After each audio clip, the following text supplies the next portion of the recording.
I think about the word mentor and the experiences where the true growth happens. Usually these are places like by coffee machine. So that mentorship, could it be an informal? The informal mentoring makes people get engaged and want to know more and contribute. Whereas when you put them in a structure, they're more afraid. We have, let's say, men who are very hard in terms of being mentored by women. Some people will be afraid even to report You're right. Yeah. that a senior person is being abusive or is really taking advantage. Do you need to be a certain leader to do it? A mentor is already naturally a leader, but a leader is not naturally a mentor. How does this mentoring even have place in the organization? The KPIs, there is the personal feedback of individuals, because the environment helps them to say the truth. And the results of the sales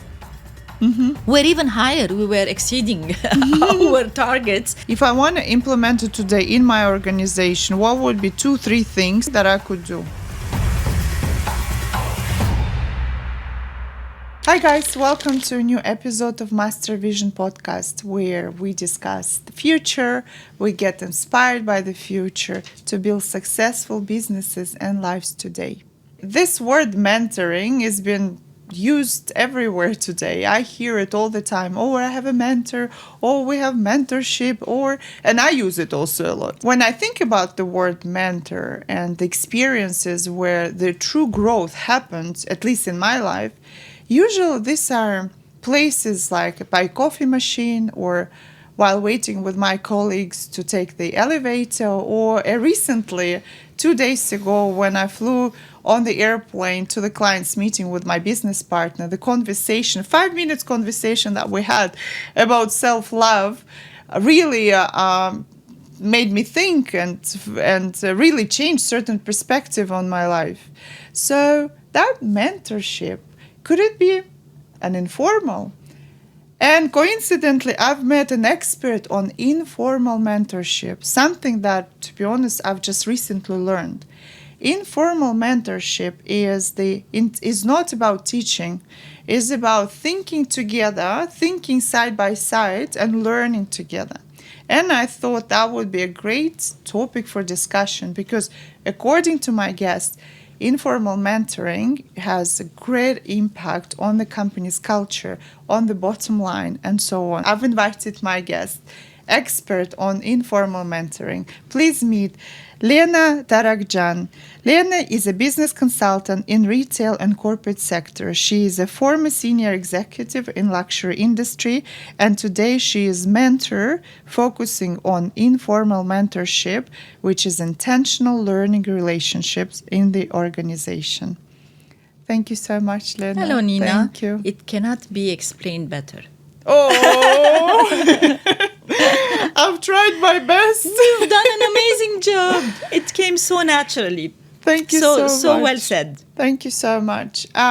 Okay, so I'll tell you, honestly, you've opened my eyes to something completely new. I didn't know what informal mentoring is, and so let's share. What is informal mentoring, and when did it come, when was this terminology or this idea was formed? Is it a recent thing, and what it is? To tell you the truth, informal mentoring, this is the terminology, but this is a practice that has been there forever. When people learn from each other, when you learn from your neighbor, when you talk to someone and maybe they will share a problem they had, and it stays in your mind, and one day you might face the same thing and you learn something. So it's all about very natural, a human exchange relationship. By mere the fact that you are exchanging with someone, you're taking, you're sharing, you're giving. And that's why we always mention, I grew because someone helped me, someone showed me the way, someone guided me. And we don't put it under mentoring. We just put that we learned We just put that somebody inspired us, he was an example or she was an example.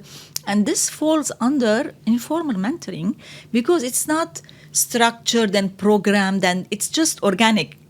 Organic. It comes naturally. Why did you even decide to go for this? Was there anything, a turning point in your life just to go into this? Because I know you have very strong sales background, managerial background, and luxury sector, which is highly competitive and demanding.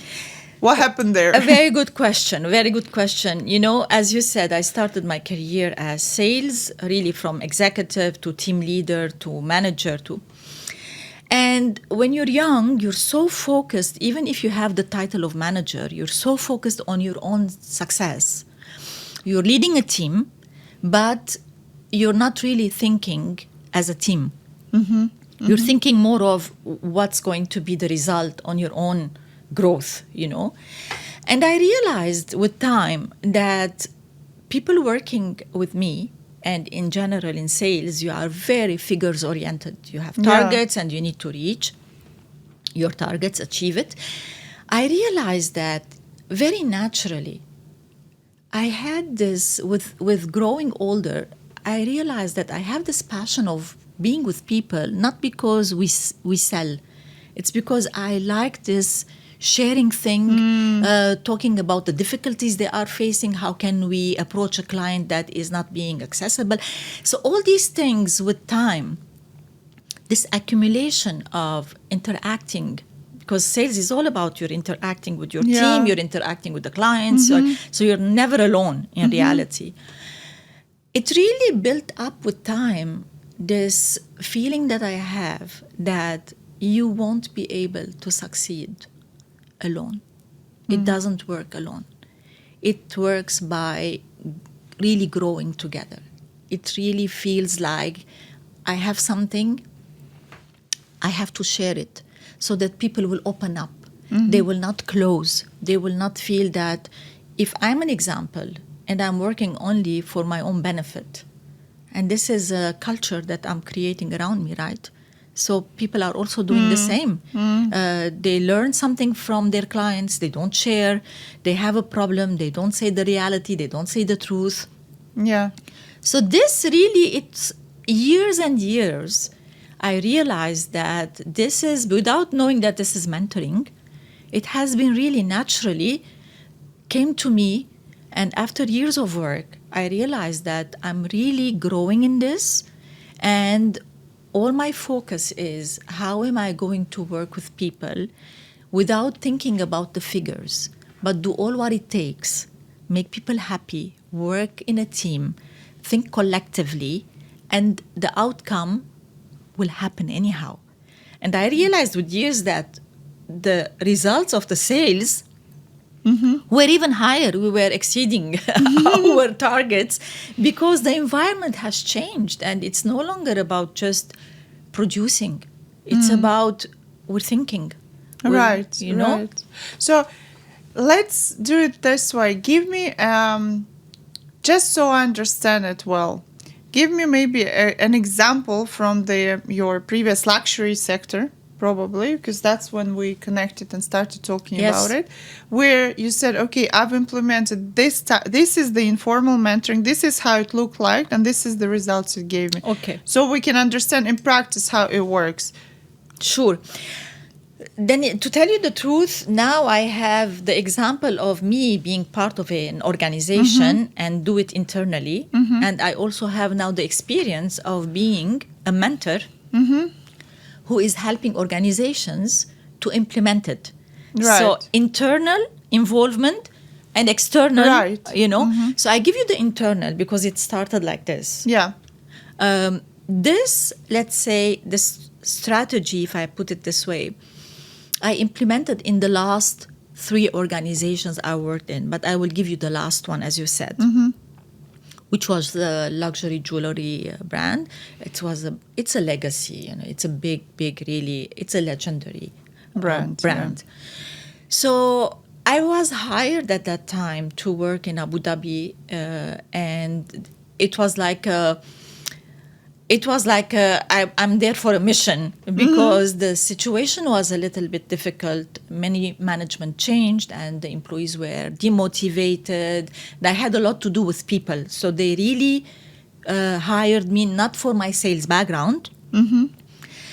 They really hired me for my people experience. So there, we had already a mentoring program in the organization, but it was not really working well. And then we talk about the difference later. This doesn't mean that formal mentoring doesn't work. But the natural side of the informal mentoring makes people get engaged and want to know more and contribute. Whereas when you put them in a structure, they're more afraid. Maybe they don't trust to share openly. So what happened is that when I started in the boutique, I realized that there was a lot to be done. People really they were working so separately. It was a bit of a hostile, let's say, environment. Competitive. No trust. Let's say the retail industry in general is very competitive. Very competitive. It's a harsh, let's say, environment where people are just really looking at their figures.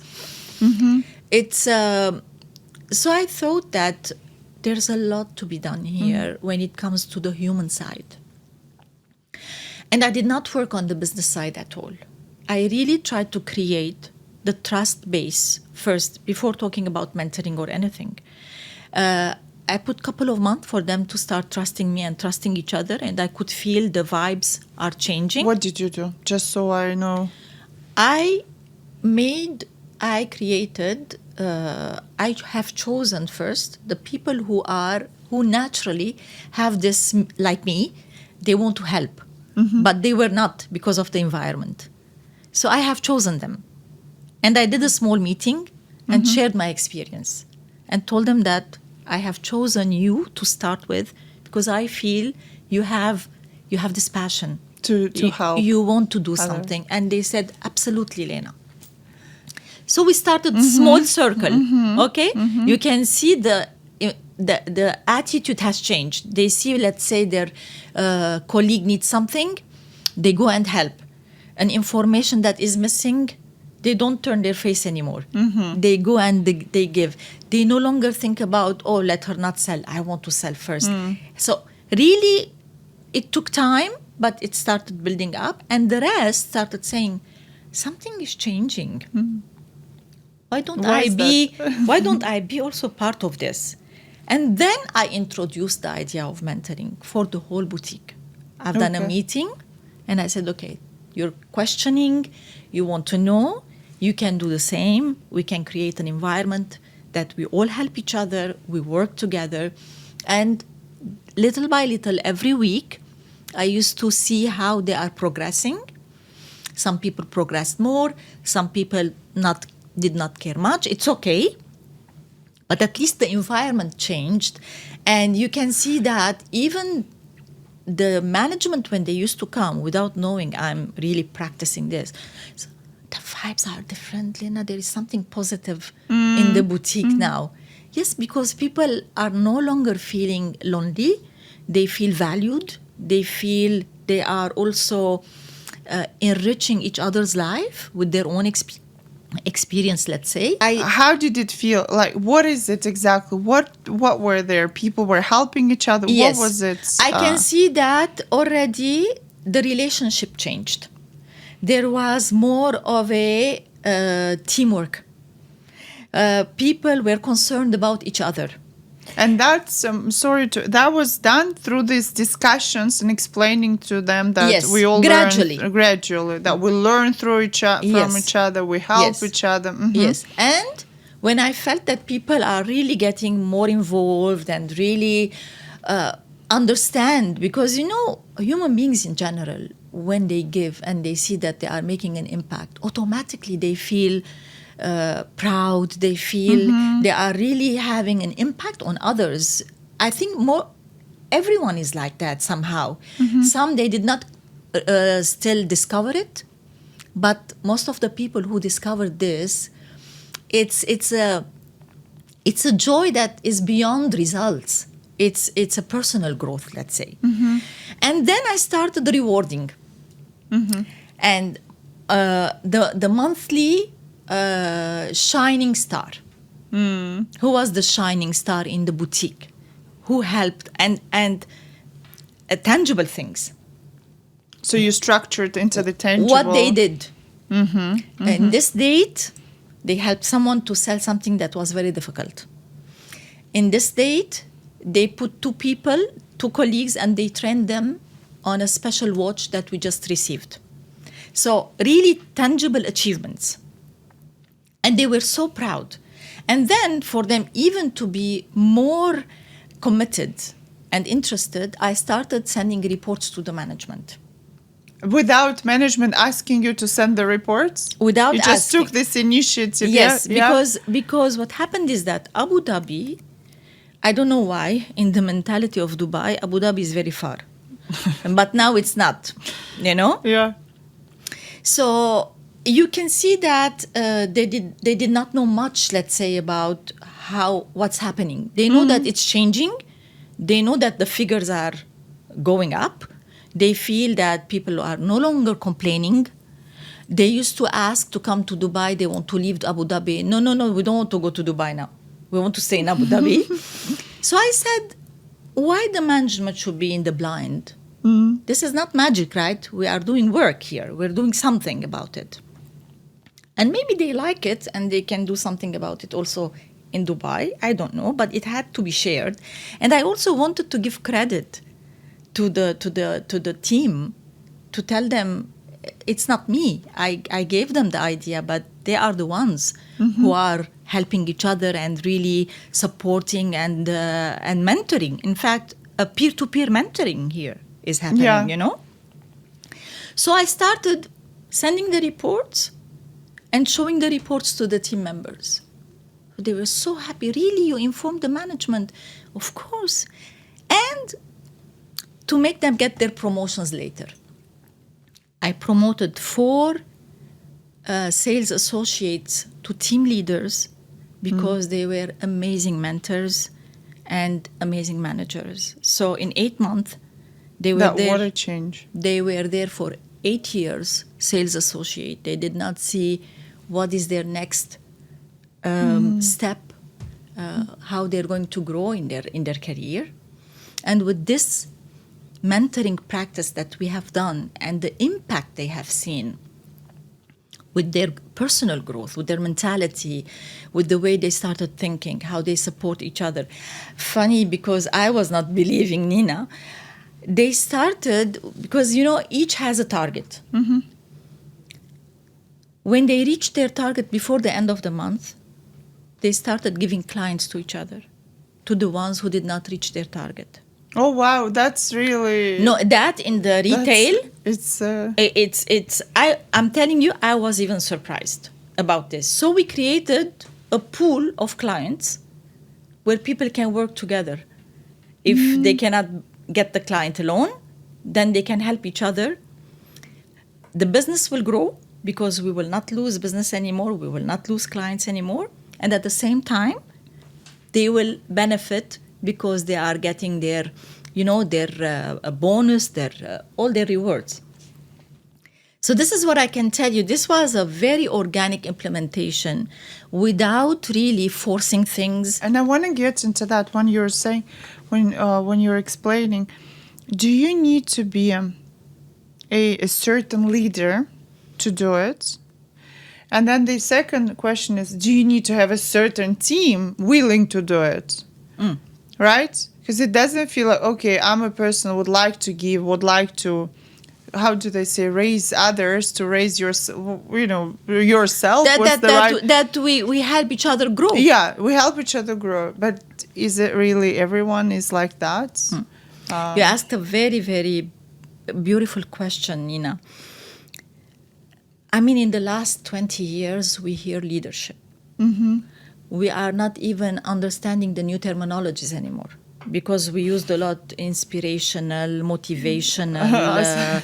So we're trying to find new terminologies of what is leadership. Empathy now, EQ. EQ, IQ, EQ, everything. So this was part of my MBA research, the thesis I have done. It was about leadership, coaching, and mentoring. So it was in the core, let's say. In my opinion, and I don't want to be rigid here, but I don't think there is leadership without mentorship.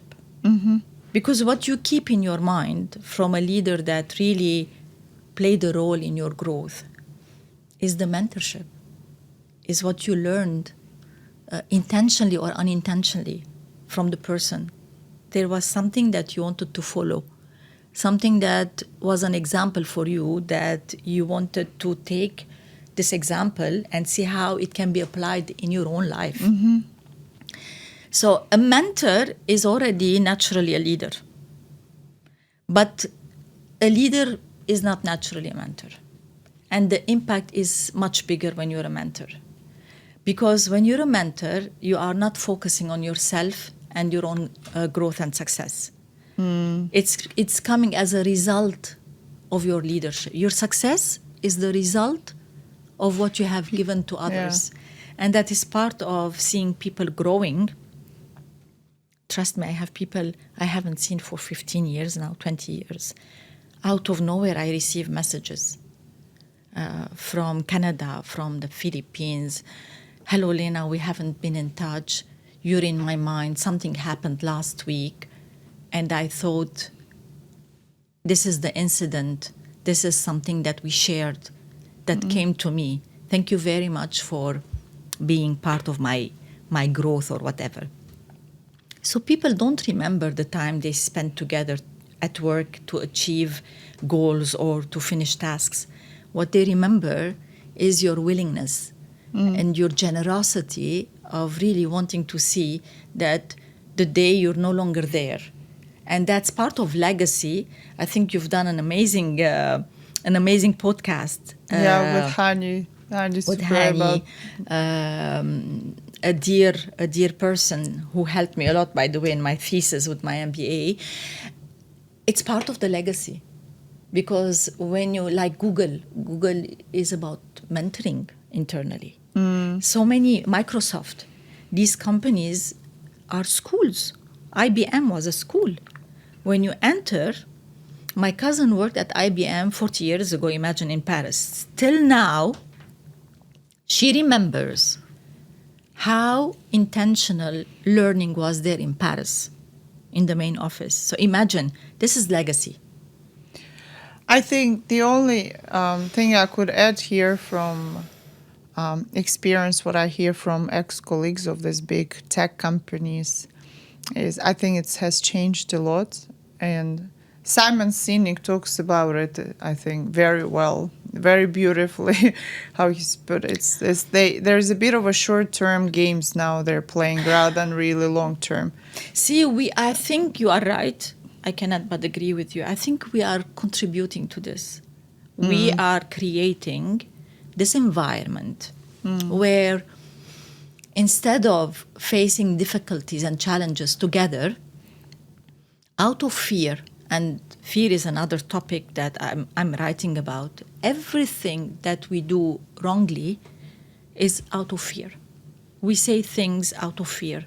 We react out of fear. And the fear is a strategy. It's not something that is coming from nowhere.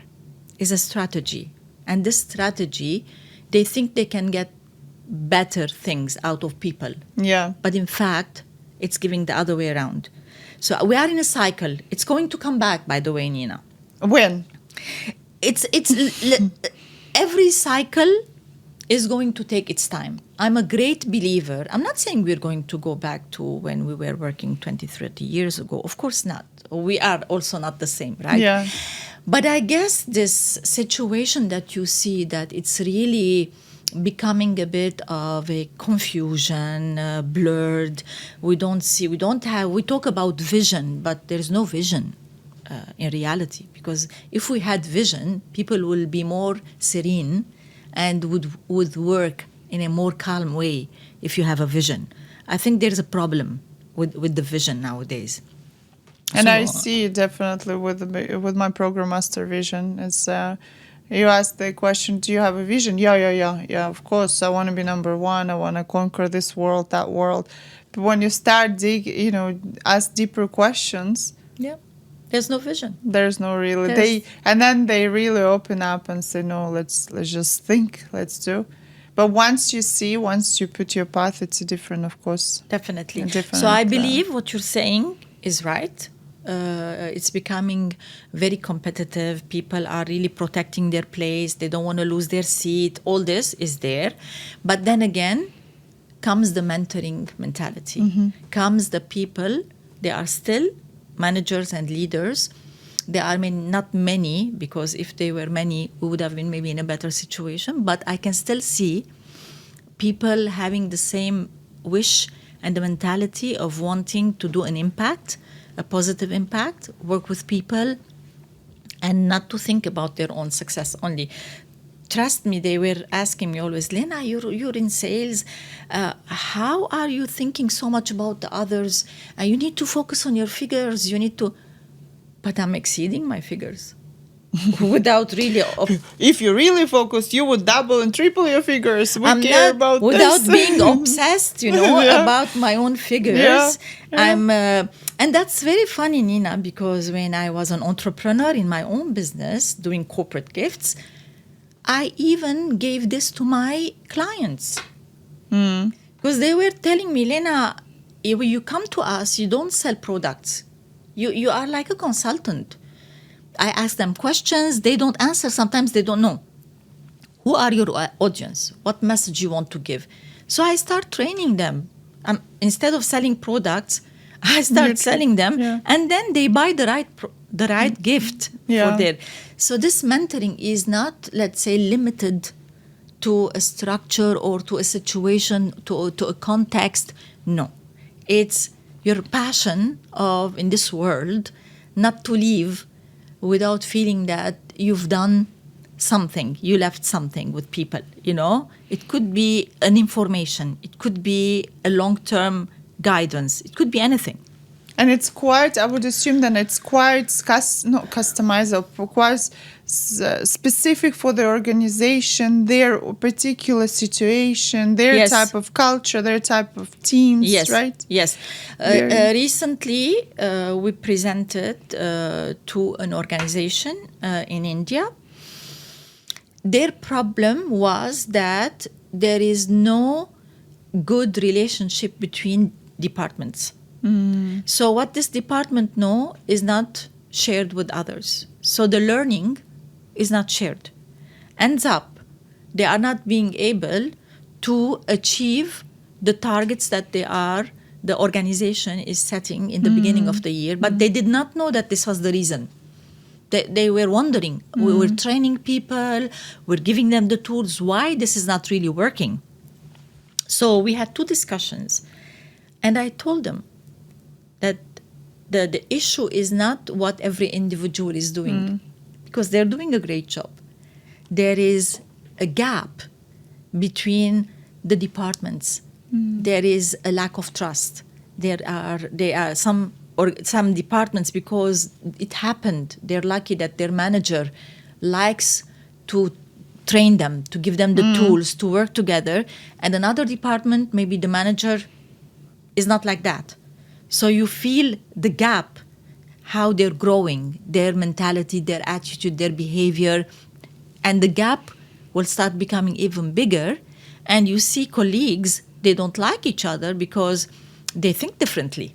There is no culture, a general culture in the organization that people are all harmoniously, let's say, growing. So that's what we detected, and they were so sad. This is so right. We have this issue, So we created a program for them. As you said, every organization needs a different mentoring. And I would assume that your hardcore HR person would say, well, okay, that's amazing, that's a great idea, but how do you measure it? If it's no structure, no True. KPIs, right? True. No, it's very simple. It's very easy. All what you do for a formal mentoring, you can do for the informal mentoring. Because there are two scenarios.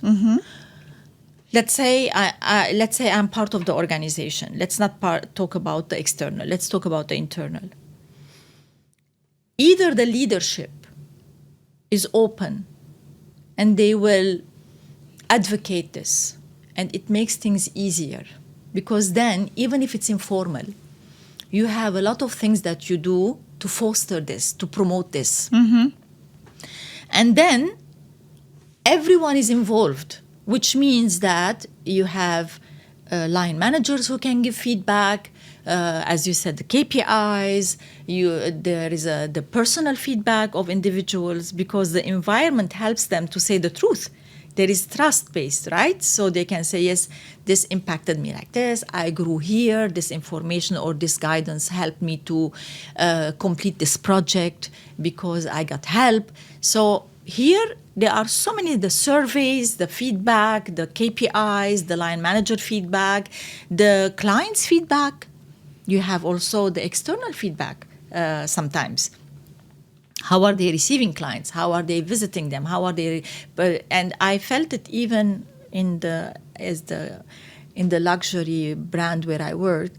I can even see that the client complaint went down drastically because they took ownership of their own thing. So this is one scenario when the leadership embrace it. And you have other organizations like where I've been. They had a mentoring program. I had a discussion with the L&D and the HR. They were very interested. But then, people get busy. They are so much taken by their own documents and papers and the very programmed calendar of what they're going to give us training and all. They don't want to distract themselves to understand more. So I left them with their mentoring program, which we did not see the impact much, let's say. And I said, you know what? I'm going to do it in my small world. There, how do I see with my manager? Because I had the boutique manager and myself, we were working together. He really encouraged me to go into this culture of making people contribute and change their mindset. Simple. First, we saw their reactions with their clients. We saw how responsible they have been of their work. They became organized.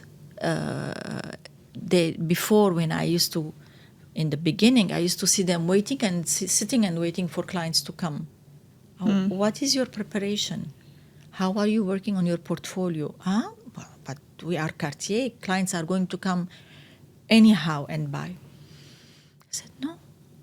Yes, we are a big brand, but clients are not going to come and anyhow buy if they don't feel that all what we are giving them as an experience goes with the beautiful brand.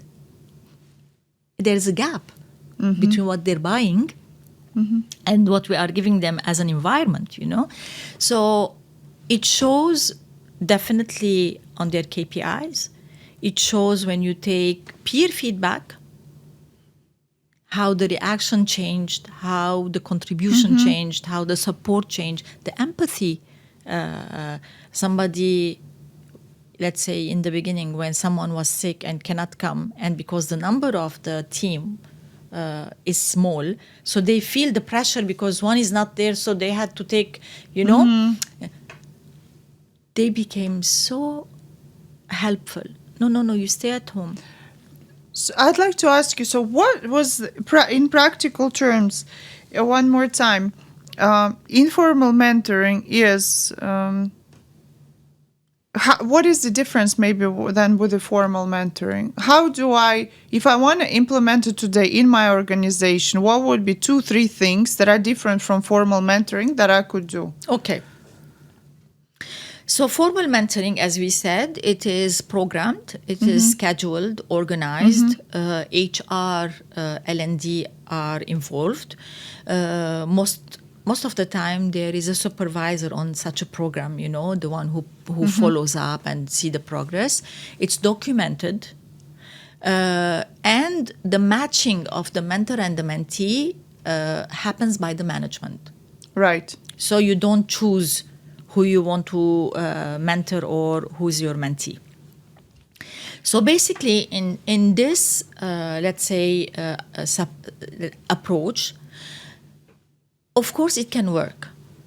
However, as I said, when you impose something on someone, if the mentee is chosen to be a mentee and is not ready or is not even aware that why do I need a mentor? I don't need a mentor. And the mentor, who maybe will not dare say no because, they are senior people, they want to get promoted. So for their own, let's say, branding, they will get involved. Yeah.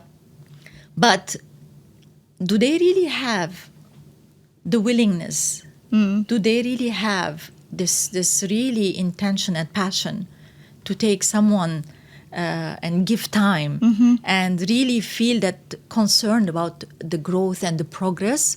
So there is a question mark somehow. Right. It can work. In a lucky situation, the chemistry can be amazing and can work. And this is why even in the documentation I've been involved, I could see there is no consistency. You read the feedback, there's no much substance here, because when you meet with someone and you talk, it's just formal.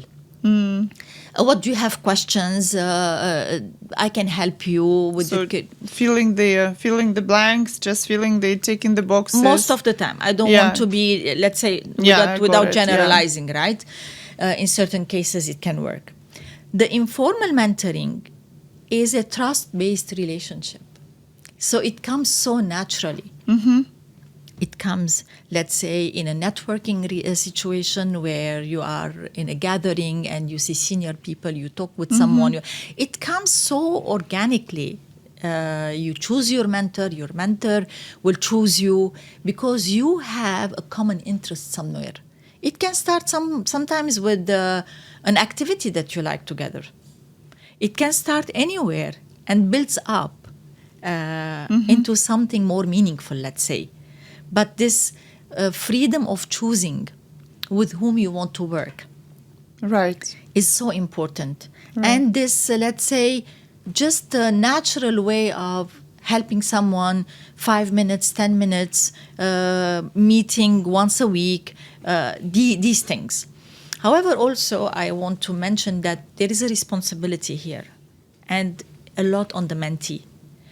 Because you need to be ready. You need to be eager to really learn. It's not about the mentor who's giving you the time should feel that this time that he's investing or she's investing is really making a difference in your life, and that you are coming on time, you are prepared, what you have discussed previously is really, it took place, and changes are happening. So there is also the side of being responsible of this relationship, to respect the privacy of your mentor, to have, there is a lot to work together other than the chemistry and choosing each other. There should be some, let's say, agreement, verbal or whatever is not written, to agree on certain things so that it grows nicely. Right. Yeah. One question I want to get to also, it was raised by my business partner, which I found very interesting, and I haven't thought about it. Tell me. Through our informal mentoring on the airplane. What about the whole gender, not gender gap, the gender, I would say, conflict? Could there be a gender conflict in the way that, because of the culture, I'm trying to be diplomatic here also. Choosing my words. Forgive me to be a bit slow. Choosing my words. Yeah. We are living in quite a diverse culture, country, a very diverse culture, and we have, let's say, men who are very hard in terms of being mentored by women. who have difficulties discussing and taking any advice from a woman. Okay, trying to be really politically correct here. Or it could be the other way around with mansplaining, where woman would be very difficult to take any advice from a man, right? And might feel offended, or men could take an advantage also by, manipulating. And so on. When it's formal mentoring, I understand there's a structure, expectations here, and so on. With this it could be all kind of disaster developed in this. What do you think? This relationship? In this kind of informal mentoring relationships? It's a very, very good question. And part of the research I have done for my MBA thesis, there was this gender different approach for women and men, which usually I don't really support, let's say. Like you, I'm choosing my words. Yeah. Because for me, I never believed that women are less powerful or more powerful. For me, a human being, regardless the gender, is a power by itself. We are all powerful. However, because I understand, it was in my research. And funny enough, I was even surprised, the percentage of the ladies who mentor and get mentored are much higher than men. And what do you think is the reason? If I'm going to think about the way people think, not the way I think, there is always this competition, and ladies really doing maybe more efforts to exist, to take a place, to be taken seriously, to get higher roles. I come from a country where it was a long time ago. We had all this, the society stress and all. But luckily, I come from a family with a very strong mother who really empowered us, and we did not feel that there is a gap between men and women. So I'm lucky in that sense. Maybe this is why I don't really believe strongly that there is this gap. However, going back to the ladies who always think that if they work harder, if they learn more, if they learn from men or they learn from more senior women, they can advance more in their career. In general, I don't think that there is a difference between mentoring women and men. And all your concern about, maybe men and women mentoring each other will create some sort of... First of all, these two people are choosing each other. Yeah, right. So if he chooses her, it doesn't mean that she chooses him, right? If she feels then it will happen. It won't happen. Yeah, if there is any issue, then yes. Yeah, okay. So there should be a common interest. Whatever is that interest, they will decide. Yeah. This doesn't mean that it will work. Right.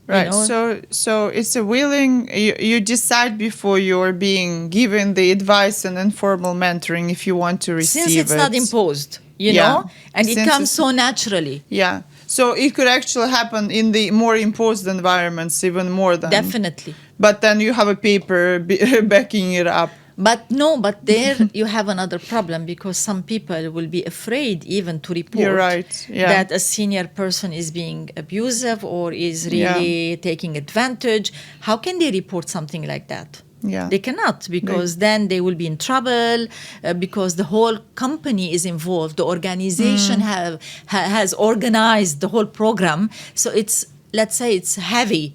You cannot, you need to be diplomatic. You need to, the program has to continue. You still need to deal with it somehow. You don't have this freedom to say, this is not convenient for me, let's stop. In the informal mentoring, in this normal exchange, at some point, if it's not convenient, you just say no to this. To any of them. It says, thank you very much for your time, but I don't think that this is really, it's not working for me.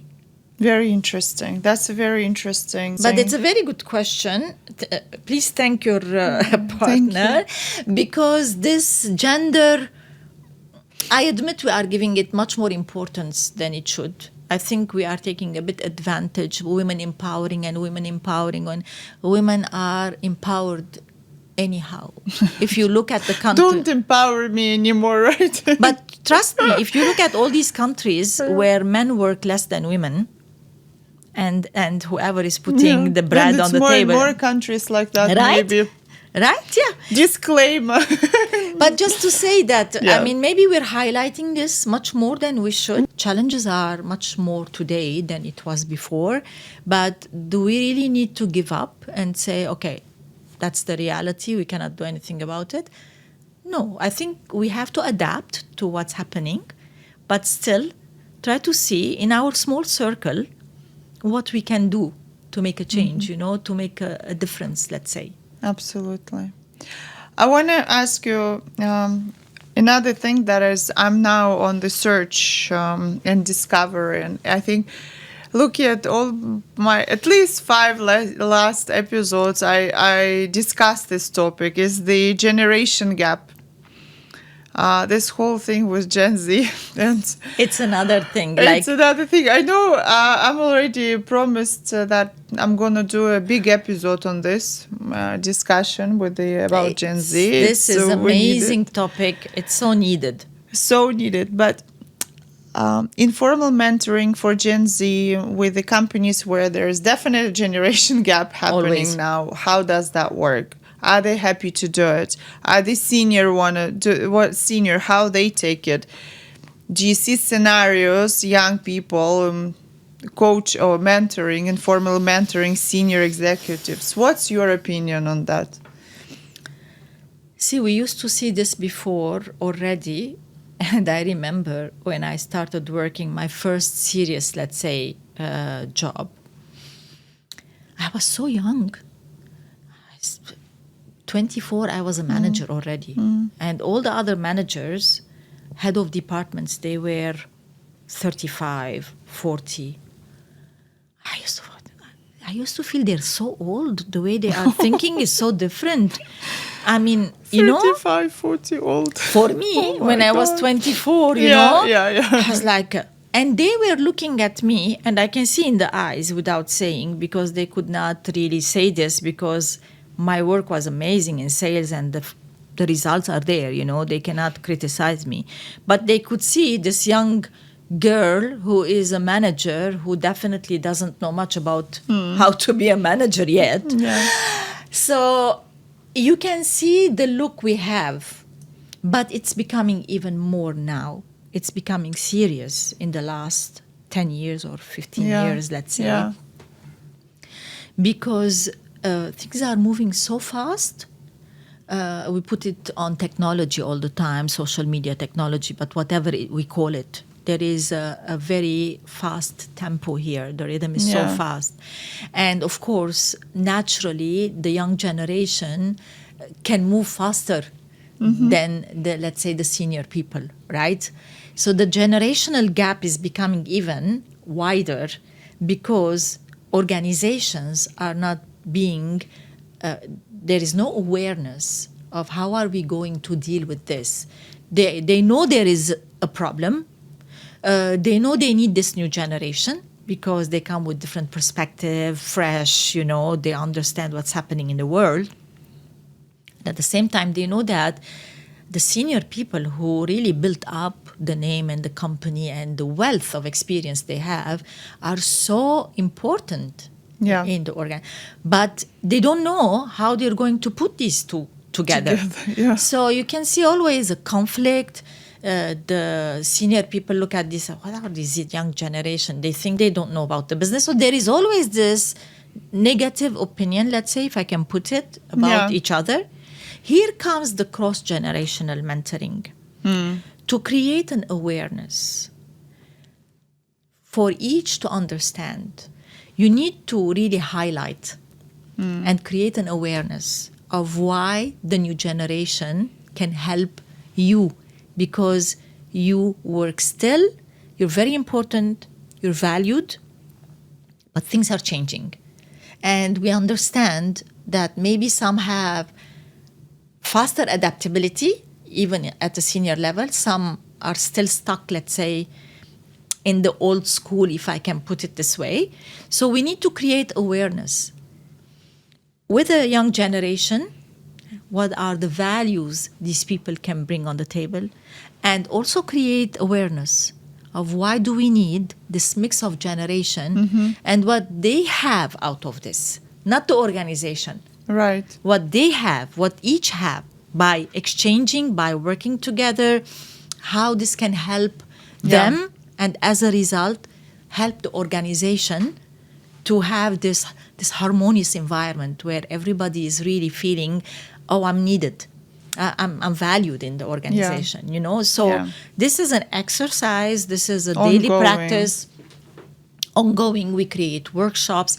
We create projects where we put people together. So they start understanding what are the benefits of working in different generations. We hear diversity, inclusion, diversity, but are we really applying this in organizations? That's another thing that we are helping people to understand. What is this diversity? This is inclusion. You feel everyone is there, is included, is contributing, is being part of what's happening. The organization is not growing alone, right? Everybody's doing something to make it grow. There is also cultural mentorship. Because people are also not understanding each other's culture. Very good point. I think this is we're in a big country. It's no longer a world of countries. So people are not really, and this is something that I trained in my last job again, because we had different nationality. So to understand culturally, to connect culturally, and how we can mentor somebody from this origin or this religion or this background or this mentoring, cultural mentoring, how you especially mentor, here, you know, and this helps also people understand each other, and instead of criticizing different nationalities, understand also what are the benefits that everybody can have by understanding each other's culture. Absolutely. You're very positive.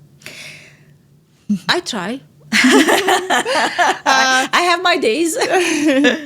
Definitely today is your positive day. Thank you. You put the environment. Thank you so much. If you could get one superpower today, what would you choose? If I can get one superpower, what would you go for? That no matter what happens in any context, in any circumstances, I remain human. No matter what, no matter how the world is changing, no matter my own circumstances are changing, no matter the conditions, the difficulties, the challenges and the decisions I take or the actions I do, I have to remain human. I think you've got that power. Thank you and I'm working more on it, you know. Thank you so much. Nina, thank you. This has been a beautiful conversation. Thank you. You inspire when you ask your questions. And thank you very much. This has been an amazing opportunity. This is what I do, like this. Like this. Amazing. Amazing. But we can do like this also. Thank you so much. Thank Have you. a great day. Thank you. I had a beautiful time. Yay. Thank you.